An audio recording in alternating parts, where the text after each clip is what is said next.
السلام عليكم ورحمة الله وبركاته. ازيكم يا حبايبي، عاملين ايه؟ تعالوا بقى نعمل فطاير حلوة كده. انا عملت لكم كذا طريقة، تعالوا نشوف الطريقة دي سهلة وبسيطة.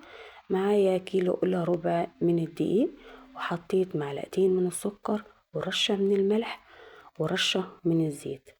تعالوا نقلب كل المكونات دي كده مع بعض. هجيب بقى مج كده فيه مية دافية، وانزل كده بالمية وابدأ اعجن كده فيها. اعجني قوي قوي كده فيها، لازم تعجني قوي وكده زي ما انتوا شايفين. العجينة لينة وجميلة جدا.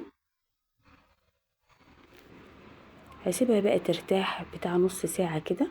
شايفين العجينة مطاطة وجميلة. لازم العجينة ترتاح معاكي عشان انت تقدري تشتغلي فيها كويس. تعالوا بقى كده، حطيت شوية زيت علشان افرد فيها كده زي ما انتوا شايفين اهي. سهلة جدا في الفرد، علشان طبعا انا سايباها ترتاح براحتها. كل ما تسيبي العجينة ترتاح كل ما تقدري ان انت تعرفي تشتغلي كويس فيها وتفرديها بسرعة. تعالي بقى اجيب كده السمنة. انا معايا هنا زبدة انا مسيحاها. معاكي سمنة معاكي زبدة اللي يريحك يا قلبي. هفردها زي ما انتوا شايفين كده، وتعالي بقى اطبقها كده زي ما انتوا شايفين.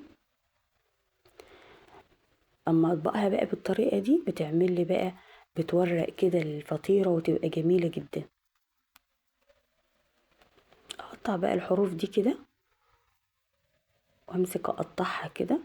هتعمل معايا 5 فطاير اهي. واجيب صينية كده واحطهم كده عليها. اسيبهم كده برضو يرتاحوا كده نص ساعة عشان برضو هفردها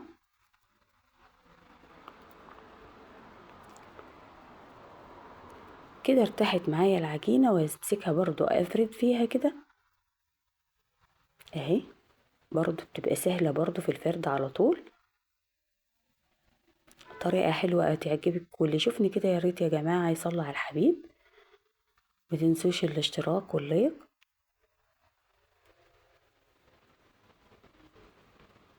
وافرد بقى العجينة كده واحط لها برضو سمنة كده، واطبقها برضو بنفس الطريقة اللي انت شايفاها دي كده، وامسكها لمها على بعضها كده وبرضو هركنها واسيبها برضو ترتاح. بعد ما ترتاح برضو معايا كده اروح برضو مسكاها كده برضو فرداها على قد ما انا عايزة الفطيرة اهي. واجيب بقى صينية واحطها وادخلها بقى الفرن اهي. بعد ما طلعت معايا من الفرن شوفي شكلها جميل ازاي وعاطيه لون جميل.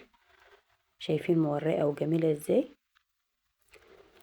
جربوها تعجبكم قوي يا جماعه.